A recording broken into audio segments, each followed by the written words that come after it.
Welcome to TCS academy. TCS academy के online platform पे आप सभी का स्वागत है। तो आज हम लोग पढ़ेंगे सिल्क। सिल्क क्या है, सेरीकल्चर क्या है, सिल्क का क्या कहते हैं जो कीड़ा होता है वो क्या होता है, इसका जीवन चक्र कितना होता है, किस स्टेज पर हमें अच्छा सिल्क मिलता है, रीड सिल्क क्या होता है, स्पन सिल्क क्या है, मूंगा, टसर, इन सब के बारे में बहुत सारे क्वेश्चन पूछे गए हैं। तो इन सब के बारे में अब हम लोग डिस्कस करेंगे। ठीक है, तो आ जाते हैं सिल्क के बारे में। देखिए सिल्क क्या है, सबसे पहले तो हम लोग जान लेते हैं सिल्क को हम लोग क्या कहते हैं। सिल्क का जो क्या, हाँ, सिल्क क्या है, एक प्राकृतिक रेशा है यानी कि नेचुरल फाइबर है। ठीक है, प्राकृतिक रेशा यानी कि नेचुरल फाइबर है।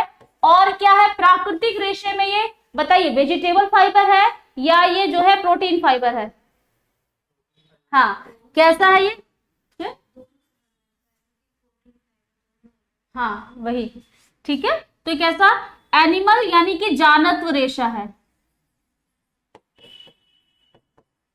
यानी कि जंतु जगत से प्राप्त होने वाला रेशा है। ठीक है, जानत्व रेशा है। ठीक, और क्या है ये जानत, देखिए प्राकृतिक यानी कि नेचुरल है, एनिमल से मिलता है यानी कि हमें बॉम्बेक्स मोरी नाम के कीड़े से मिलता है। और कैसा है, एनिमल जगत का है तो इसमें क्या होगी, प्रोटीन होगी। कौन सी प्रोटीन होगी, इसमें फाइब्रिन प्रोटीन होती है। ठीक है, फाइब्रिन प्रोटीन होती है। कौन सी प्रोटीन, फाइब्रिन प्रोटीन। ठीक है, प्रोटीन फाइबर है ये कैसा फाइबर है, प्रोटीन फाइबर है। कौन सी प्रोटीन होती है, फाइब्रिन प्रोटीन होती है। और जो सिल्क का जो उत्पादन होता है यानी कि सिल्क का जो एक तरीके से बिजनेस होता है, सिल्क प्रोडक्शन का जो काम होता है, इसको हम क्या कहते हैं, सेरीकल्चर। इसको हम क्या कहते हैं, सेरीकल्चर कहते हैं। ये क्वेश्चन पूछा गया है, सेरीकल्चर। बहुत, इनमें से कोई ऐसा पॉइंट नहीं है जो कि ना पूछा गया हो। ठीक है, और क्या है ये, प्राकृतिक जगत का सबसे मजबूत और लंबा रेशा है। और क्या है ये, प्राकृतिक जगत का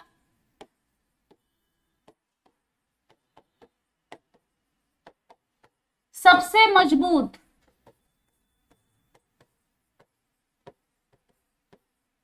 और क्या है, सबसे लंबा रेशा है। ये हम लोगों ने कल ही डिस्कस कर लिया था कि जो रेशा जितना लंबा होगा वो उतना ज्यादा क्या होता है, मजबूत होता है। ठीक है, नेचुरल फाइबर, जितने भी नेचुरल फाइबर्स हैं उन सब में सबसे लंबा है, सबसे लॉन्गेस्ट फाइबर है। ठीक है, और सबसे मजबूत फाइबर भी है। ठीक है, और लंबा होने के कारण इसकी जो है लंबाई हम किस में काउंट करेंगे, ये स्टेपल फाइबर है या फिलामेंट है। हाँ, ये कैसा फाइबर है, लंबा होने के कारण, सबसे लंबा होने के कारण ये एक फिलामेंट है। फिलामेंट है जिसकी लंबाई कितनी होती है, 300 से 1800 मीटर तक होती है। ठीक है, इसकी लंबाई कितनी होती है, 300 से 1800 मीटर तक होती है। ठीक, कितनी लेंथ होती है, 300 टू 1800 मीटर। और सबसे लंबा है, लॉन्गेस्ट फाइबर है। फिलामेंट, स्टेपल और फिलामेंट का कॉन्सेप्ट जिसको नहीं पता है सुन ले। स्टेपल फाइबर वो होते हैं, देखिए फाइबर को दो तरीके से क्लासिफाई किया गया था, एक उनके सोर्सेस के अकॉर्डिंग और एक उनकी लेंथ वाइज। ठीक है, तो स्टेपल फाइबर वो होते हैं, ठीक है, स्टेपल और फिलामेंट दो तरीके के फाइबर होते हैं अकॉर्डिंग टू लेंथ। ठीक है, अकॉर्डिंग टू लेंथ यानी कि स्टेपल और फिलामेंट होता है। स्टेपल फाइबर वो होते हैं जिनकी लेंथ छोटी होती है, जिनको हम इंचेस में काउंट करते हैं। उनको अगर हम नापते हैं तो 1 इंच 2 इंच, जैसे अभी तक हम लोगों ने लिनन पढ़ा, हम लोगों ने जूट पढ़ा, हम लोगों ने कॉटन पढ़ा। लिनन की लंबाई 10 से 20 इंच थी, कॉटन की लंबाई 1.5 से 2 इंच थी। ठीक है, इस तरीके से इंचेस में काउंट कर रहे थे। तो जितने भी हमारे नेचुरल फाइबर्स हैं, नेचुरल फाइबर्स, प्राकृतिक फाइबर, किसको छोड़ करके, सिल्क को छोड़ करके। ठीक है, सिल्क को छोड़ करके जितने भी, सिल्क को छोड़ करके जितने भी नेचुरल फाइबर है वो सारे क्या होंगे, स्टेपल होंगे।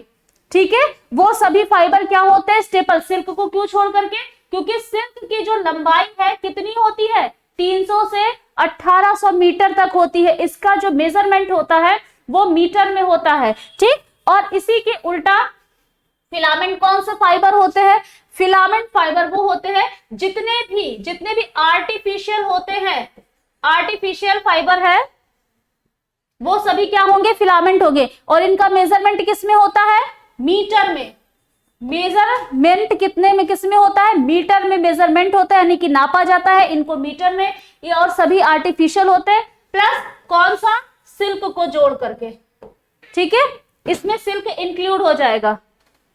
सिल्क क्योंकि नेचुरल फाइबर है, बट इसकी काउंटिंग जो है मीटर में होती है, इसी वजह से इसको हम फिलामेंट कहते हैं। और इधर से सिल्क कटेगा तो इधर सिल्क ऐड हो जाएगा। जितने नेचुरल फाइबर होते हैं वो स्टेपल होते हैं, जितने फिलामेंट होते हैं, जितने आर्टिफिशियल फाइबर होते हैं वो क्या होते हैं? फिलामेंट होते हैं। ठीक है, सिल्क स्टेपल नहीं है तो सिल्क क्या है? फिलामेंट है। ठीक, समझ में आ गया ये कॉन्सेप्ट अब? ठीक है, अब हम लोग क्या करेंगे, हाँ, इसकी लंबाई कितनी होती है? 300 से 1800 मीटर तक। और ये है क्या? फिलामेंट है। ठीक है, मीटर में लंबाई का मापन होता है, जो लंबाई नापी जाती मीटर में होता है। और इसको हम क्या कहते हैं? क्वीन ऑफ फैब्रिक कहते हैं, कपड़ों की रानी कहते हैं। क्वीन ऑफ फाइबर, फैब्रिक नहीं, क्वीन ऑफ फाइबर, यानी कि रेशों की रानी कहा जाता है। राजा कौन था? किंग कॉटन राजा है, और रानी कौन है? हमारा रेशम। रेशम क्या है? रानी है। इसमें कंफ्यूज मत होइएगा, बहुत बच्चे कंफ्यूज हो जाते हैं इसमें। ठीक है, इसको क्या कहते हैं? रानी कहते हैं। अब इसे और भी क्या कहते हैं? रेशम को हम क्या कहते हैं? राजसी वस्त्र कहते हैं। ठीक है, रेशम को हम क्या कहते हैं? राजसी वस्त्र कहते हैं। राजसी वस्त्र कहते हैं। और ये कौन से कीड़े से होता है? तो बॉम्बैक्स मोरी।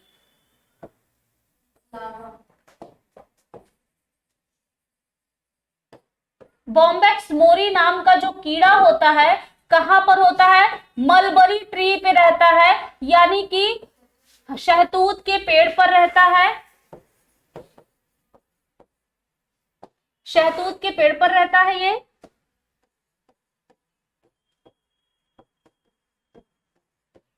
ठीक है, राजसी वस्त्र कहते हैं। और मलबरी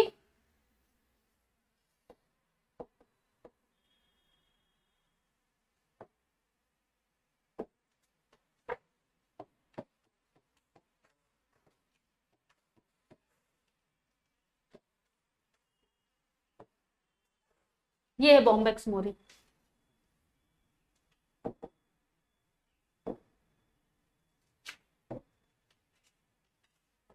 ये जब ये रेशम बनाता है ना, तो ये इसी अवस्था में बनाता है, इसी स्टेज पर रेशम बनाता है। अदरवाइज ये जब बटरफ्लाई बन जाता है, भाई कैटरपिलर है एक तरीके से, बॉम्बैक्स मोरी कैटरपिलर की ही प्रजाति है। जब ये क्या कहते हैं बटरफ्लाई बन जाता है, उस स्टेज में ये नहीं देता है, उस स्टेज में ये सिल्क नहीं देता, जिस स्टेज में ये बटरफ्लाई यानी कि तितली बन जाता है। ठीक है, ये बॉम्बैक्स मोरी है कीड़ा। देखा है कीड़ा ये पेड़ों पर?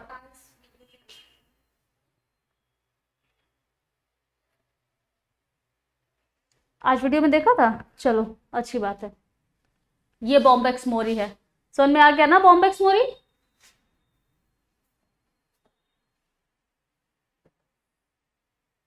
ये देखो, ये शहतूत की पत्तियां है। और जब सेरीकल्चर किया जाता है ना, सेरीकल्चर जब होता है ना, तब सेरीकल्चर में इतने बड़े बड़े जो वो होते हैं, जब सेरीकल्चर किया था तो हर जैसे जैसे पूरा एक इन लोगों का फार्म लगाया जाता है सेरीकल्चर का, उस फार्म में पूरी पूरी डलियां रखी जाती, एक एक इतने इतने वो लकड़ी की डलियां रखी जाती है, उसके अंदर ये पत्तियां बिछा दी जाती, शहतूत की पत्तियां बिछाने के बाद इन कीड़ों को, जैसे ये ढेर है, देखो ये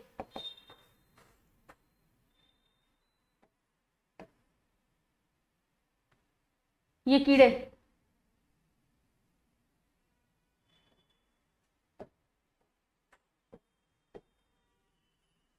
ये देखो ये कोकून बन रहा है रेशम। अब इसको फिर से जब हम लोग इसका जीवन चक्र पढ़ेंगे, लाइफ साइकिल, तब दिखाएंगे।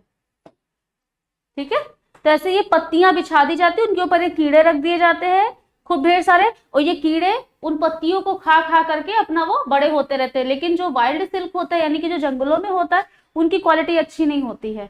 ठीक है, इसको हम कल्टीवेटेड सिल्क कहते हैं, जो कि एक फार्म बना करके सेरिकल्चर का काम किया जाता है एक फार्म पर, ठीक है। तो मलबेरी ट्री कौन सी ट्री पर रहता है? मलबरी ट्री पर रहता है। बॉम्बेक्स मोरी नाम का कीड़ा है, यानी कि शहतूत के पेड़ पर रहता है, ठीक है, और शहतूत की पत्तियां खाता है। इसके पालन को हम क्या कहते हैं? रेशम के पालन को हमने बता दिया ना, सेरिकल्चर की बात हो गई ना, सेरिकल्चर कहते हैं। और रेशम का जन्मदाता कौन है, यानी कि रेशम को किसने सबसे पहले लाया? तो चीन। चीन क्या है? रेशम का जन्मदाता है। सबसे पहले चीन ने रेशम को सामने लाया था, उससे कपड़े बनाया था। सबसे ज्यादा उत्पादन भी कहां पर होता है? फर्स्ट नंबर पर उत्पादन सबसे ज्यादा फर्स्ट नंबर पर चीन है और सेकंड नंबर पर भारत है इंडिया में। सेकंड नंबर पर इंडिया है, यानी कि भारत है। और उपभोक्ता देखो, सेकंड नंबर पर भारत जरूर है इसके प्रोडक्शन में सिल्क के, बट उपभोक्ता नंबर 1 पर है। उपभोग करने में, यानी कि इसको यूज करने में कौन है नंबर 1? उपभोग करने में भारत नंबर 1 है। समझ में आ गया? उपभोक्ता नंबर 1 पे भारत है, प्रोडक्शन में नंबर 1 पे चीन है, और जो है भारत कहां पर है? सेकंड नंबर पे है। रेशम को बनाने में सेकंड नंबर पर वो चीन है, ठीक है, सॉरी भारत है। और उसके बाद भारत के अंदर भी, भारत के अंदर कर्नाटक हुआ, मैसूर हुआ, कश्मीर हुआ, और कहां कहां पर है? आंध्र प्रदेश हुआ। इन सब जगहों पर होता है। कहां कहां? कश्मीर, मैसूर, कर्नाटक, ठीक है, और आंध्र प्रदेश। इन सब जगहों पे भारत के अंदर होता है। और इसमें भी नंबर 1 पे कौन है? सबसे ज्यादा कहां पर होता है? तो सबसे ज्यादा होता है कर्नाटक और आंध्र प्रदेश में। सबसे ज्यादा होता है कर्नाटक में, सॉरी, कर्नाटक में होता है। और सेकंड नंबर पे कहां पर होता है? आंध्र प्रदेश में, ठीक है। सेकंड नंबर पे कहां पर होता है? आंध्र प्रदेश में होता है, ठीक है। इंडिया के अंदर कहां कहां पर है? कश्मीर, मैसूर, कर्नाटक, आंध्र प्रदेश, जिसमें कि सबसे ज्यादा कर्नाटक और आंध्र प्रदेश में होता है। पहला स्थान कर्नाटक का है, दूसरा स्थान यानी कि सेकंड नंबर पर कौन है? आंध्र प्रदेश है, ठीक है। अब इसकी रानी कौन, किसे कहा जाता है? किसकी रानी? रेशम की रानी, क्वीन ऑफ सिल्क। रेशम की रानी कौन किसे कहा जाता है? सी लिंग ची। नाम सुना है? सी लिंग ची, ये कौन है? रेशम की रानी कही जाती हैं। कैसे कही जाती है रेशम की रानी? क्योंकि इन्होंने क्या किया? रेशम की खोज करी। रेशम की क्या करी इन्होंने? खोज करी थी। सबसे पहले इन्होंने ही रेशम को देखा था। सबसे पहले इन्होंने ही रेशम को देखा था। और कैसे देखा था? ये इनकी टी कांड, आगे अगर आप कोई उसका एग्जाम दोगे जॉब का, तो वहां पर टी कांड पूछा जाता है कि टी कांड किससे संबंधित है। टी कांड किससे संबंधित है? तो वो सिल्क से ही संबंधित है। क्योंकि ये क्या कर रही थी? सी लिंग ची चाइना की हैं। ये क्या कर रही थी? अपने गार्डन में चाय लेकर के घूम रही थी, चाय पी रही थी, अपने गार्डन में चाय पी रही थी। और उस गार्डन में क्या लगा हुआ था? मलबरी ट्री लगा हुआ था, ठीक है। मलबरी ट्री यानी कि शहतूत का पेड़ लगा हुआ था। अब शहतूत के पेड़ पर ऊपर कीड़े रहते ही हैं। इनकी चाय में एक कोकून आकर के गिर गया।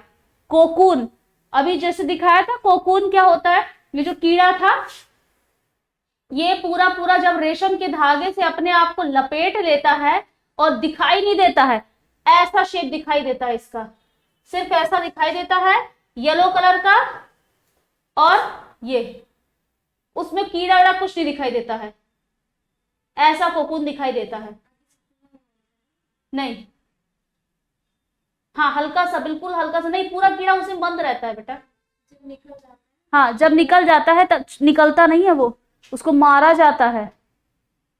कीड़ा जो अच्छी किस्म का रेशम बनाया जाता है ना, उसके लिए कीड़ों को मारा जाता है। अभी जब आगे पढ़ाएंगे, अभी जब आगे पढ़ोगे तो ये चीज है। बोध की स्टेज पे जब हम कहते हैं रेशम लेते हैं, तब कीड़ा जिंदा रहता है। लेकिन अगर हमने प्यूपा यानी कि कोकून की स्टेज में जब हम अच्छी किस्म का रेशम, क्योंकि हमें इसी स्टेज में मिलता है विदाउट टूटा हुआ, स्पन नहीं मिलता, इसमें पूरा रील्ड मिलता है, लंबा रेशम मिलता है, तो इसमें हम क्या करते हैं, कोकून, ये जो कीड़ा अपने आप को पूरा ढक लेता है उसी के अंदर, उसको ला करके गर्म साबुन के घोल में डालते हैं पानी में, उसमें से फिर धागे निकालते, क्योंकि उसमें गम ढीला होता है ना, तो फिर धागा भी जब हम लोग वो पढ़ेंगे प्रोसेसिंग तो उसमें है, ठीक है, कि कैसे कैसे होता है। तो ये कोकून है। अब ये आ करके इनकी चाय में गिर गया। चाय में जब गिरा तो इन्होंने देखा कि ये है क्या, भाई चाय गर्म थी, चाय गर्म थी, तो इसके कारण क्या हुआ, वो जो इसका गम था, भाई इसमें सेरिसिन, अभी इसकी बात हम लोगों ने सेरिसिन की बात नहीं करी है, हाँ, इसमें होता है सेरिसिन नाम का गोंद। सेरिसिन तो हम लोगों ने लिनन में पढ़ा था ना, नहीं सेरिसिन इसमें होता है, पैक्टिन था उसमें, ठीक है। इसमें क्या होता है, सेरिसिन नाम का गोंद होता है जिससे ये फाइबर आपस में चिपके रहते हैं, ठीक है।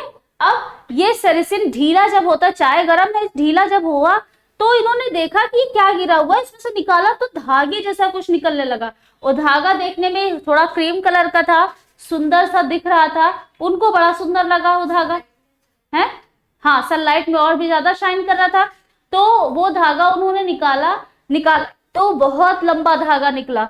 अब वो उनको बहुत सुंदर लगा, तो उन्होंने क्या किया, सारे कोकून कलेक्ट किए जितने भी थे उनके पेड़ पर, और मतलब फिर उन्होंने कलेक्ट करना स्टार्ट कर दिया, और उस कलेक्ट करने के बाद धागे निकालने के बाद गर्म पानी वगैरह में डाले, जब देखा चाय में हो रहा तो गर्म पानी में डाल के धागे निकालना शुरू करे। धागे निकालने के बाद उन्होंने अपने राजा के लिए इस पूरे सिल्क का पहला वस्त्र बनाया था, कपड़ा बनाया था, कॉस्ट्यूम बनाया था।